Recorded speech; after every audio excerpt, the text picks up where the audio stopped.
যে আমি ছবি বানাবো আর এর মধ্যে আমি এই গত বছর একটা ছবি রিলিজ হলো, ওটাতে আমি প্রথম ডাইরেকশন দিয়েছি।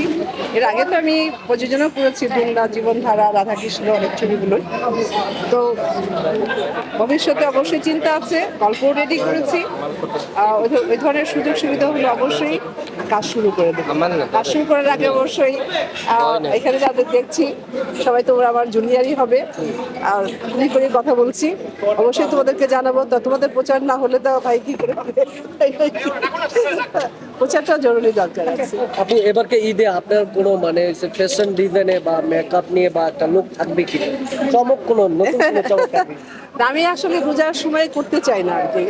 তো অনেকেই বলে করার জন্য, আমার যারা পরিচিত জন আছে, আবার যারা শুভাকাঙ্ক্ষী আছে, তো রোজার সময় আমি করছি না। কারণ হলো আমার বাসা নিয়ে ব্যস্ত, দেশের বাড়ি নিয়ে ব্যস্ত, তো এই পারিবারিক অনেক কিছু নিয়ে ব্যস্ত, যার জন্য রোজার সময় আমি কোনো চমক দিচ্ছি না। মেকআপ দিয়ে বাবা ওই ধরনের কোনো কি বলে ফ্যাশন শো বা মেকআপ যেমন ব্রাইডাল করি বা অন্যান্য লুক চেঞ্জ করে লুক করি, এটা আমি রোজার মধ্যে করছি, রোজার পরে করবো। থ্যাংক ইউ, ভালো থাকবেন।